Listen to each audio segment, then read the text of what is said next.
Hi, everyone, and welcome to the first episode of Between Two Cacti. I'm your host, Ranger Lindsay. Wait, just one second. There, that's better. Hi, everyone, and welcome to the first episode of Between Two Cacti. It's a variety show of sorts where we'll explore monthly topics related to literally anything. I'm Ranger Lindsay, reporting from tropical and sunny New England, and this is my co-host, Maud.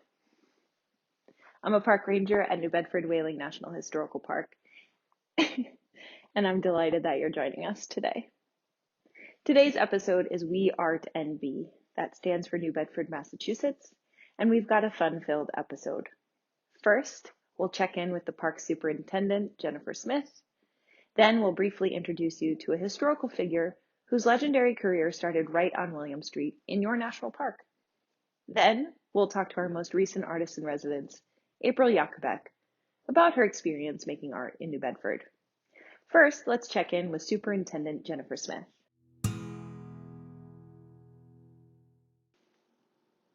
Hey Jen, tell us a little bit about growing up in New Bedford.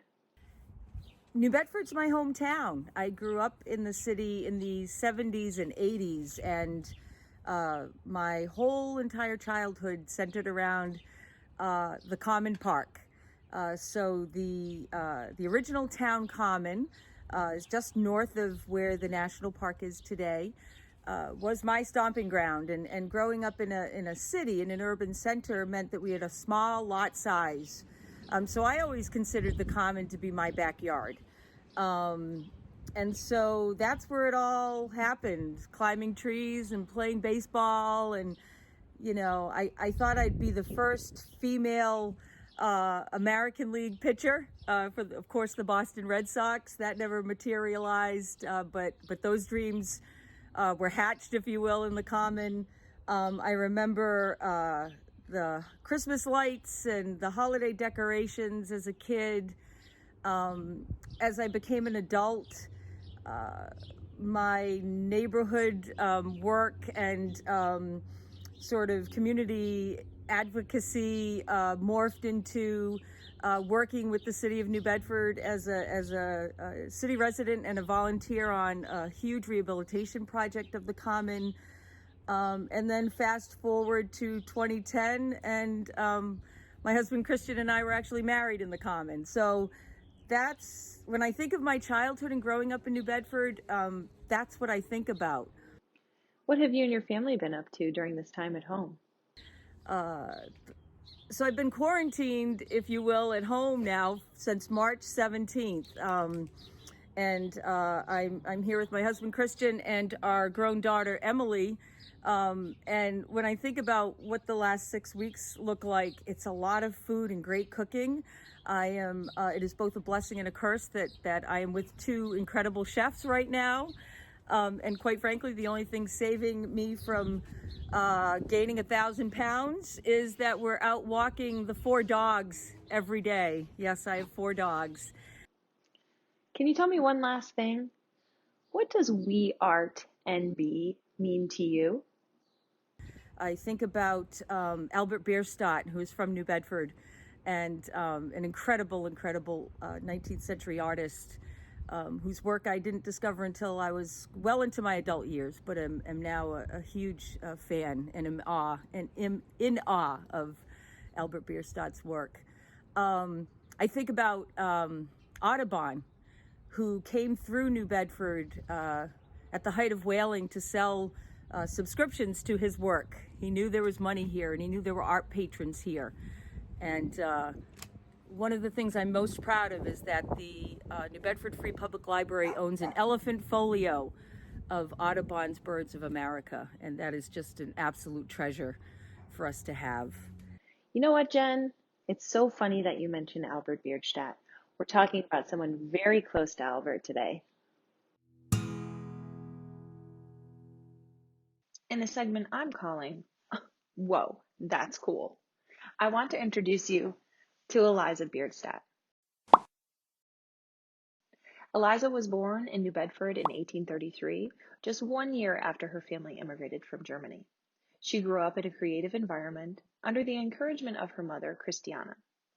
Eliza was the youngest sister to the famous 19th century painter Albert Bierstadt and photographers Charles and Edward, known as the Bierstadt brothers. Eliza was luckily born and raised in a home which encouraged her brothers to pursue artistry, which was quite unusual for a blue-collar immigrant family at that time. Eliza was raised in a community where she saw women leading organizations and businesses, like Sarah Roach Arnold, the firstborn child to wealthy whale merchant William Roach Jr. Just across the road from our visitor center on William Street is where Eliza likely became the first female art dealer in the United States. Ellis Art Gallery was located in what is now the Bedford Merchant. Eliza moved to New York's Hudson Valley at age 34 and lived there until she died at age 63, having a fruitful and robust career in the art world. Whoa, that's cool. The first female art dealer in the United States likely got her start right in downtown New Bedford.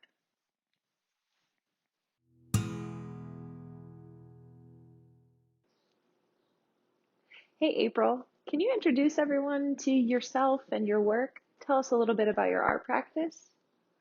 My name is April Yakibetz. I was the New Bedford National Park Service's most recent artist in residence. Time got cut a little short, so we are all at home right now. But I wanted to tell you a little bit about my art practice. I do acrylic multimedia portrait paintings, as like those behind me, with the eyes of women covered with sparkling blooms. This represents mental health that is often unseen, but during these difficult times and struggles doesn't mean that it has to be dark and depressing like typical images of mental health in art, but we really bloom with resilience and innovation and other things, so that's what the blooms represent. The theme of my work is really that it's okay not to be okay. My practice started because of my own mental health diagnoses. This has really been a great coping skill for me. And then I realized that I myself felt unseen and unheard. And through my paintings, it was a way to connect with other real women with mental health struggles, where we can share about ourselves and be seen, but in a positive and beautiful way that's easier to identify with for some of us. What was your experience like making art in New Bedford? So my experience making art at New Bedford as the artist in residence has been really transformational. I have done a series of 4 portraits, 5 foot tall by 4 foot wide, of real New Bedford women who self-identify as having mental health struggles. And they have graciously come in and vulnerably told me their stories about mental health struggles, their life, how they see themselves, how they even see a portrait of themselves. And then they sat back and let me do my thing. So I got to paint them all in a way that I've never painted before. And in addition to these 4 large scale portraits, I did a painting workshop, because oftentimes people will look at my paintings like, yes, it's great, I see it, but why aren't their mouths covered? Because aren't they voiceless? Or why isn't their heart covered? Because they're heartbroken. Or even why isn't their pelvic region covered from the sexual abuse? And for me, that felt very heavy, to take on other people's stories to that extent. So again, experimental, I got to do a painting workshop where 7 local women came in and painted a self-portrait of themselves.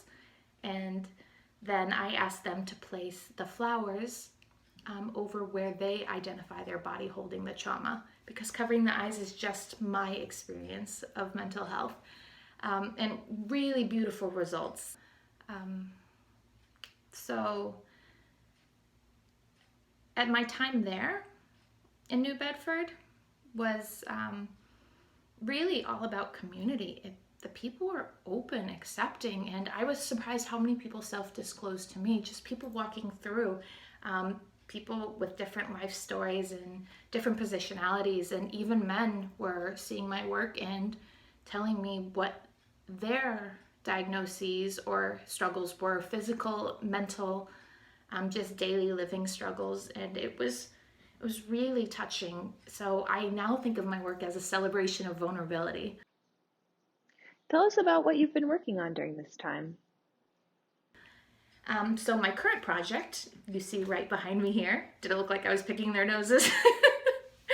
um, so this really came from the storytelling that I was able to do for the first time in my work. In the residency, I was able to tell the women's stories and the background and the clothing they were wearing and the flowers they were wearing, and little details like the dragonfly in the background representing one woman's father who had passed. And so I came home and I wanted my pieces to tell a story, which was missing in my work before this experience. So I've often thought of myself, and it's been thought of mental health, and it's been really helpful to me personally to think of mental health as seasonal. It's really easy when you're going through the rough parts of it to think this is going to last forever, and I can't remember a time that it's ever been okay. But I call that the winter of my depression and anxiety and all the other symptoms. And then you have to remember that winter doesn't last forever. You just sometimes have to wear a coat and snow boots and you'll get through it. And spring will come and it'll be beautiful. And each season has their pros and cons. Like, I hate hot weather, but you're productive in summer. So I wanted to expand on that idea a little more. And I am doing a series of 12 paintings, 18 by 24, like these ladies behind me. These are still both works in progress, but here's March and April, which I was the model for, and then a friend of mine as well. I am getting together a group of international women that I know, and we are all being models, but instead of their story being what the painting is developed after, it's the month story that I'm telling. One last question for you. What does we art and be mean to you? Art is what unites us all. It's a universal language to communicate who we are, both within our community and outside, beyond our community. So when I think about We Art New Bedford, it's a chance to take the art we create and push to the forefront to tell stories about who we are, what matters to us, what we experience, what makes us human, and help create and shape the meaning of our humanness going forward and more broadly to others. I'd like to close with this. I feel lucky to work in New Bedford and honored to share the rich stories that weave together the fabric of this community, to study its rich history, to experience its art and artists, and to be supported by its amazing people is truly a gift. We art and be. Thanks for joining us for the first episode of Between Two Cacti. See you next time. Come on, we're finished. High five. Yeah. Good job.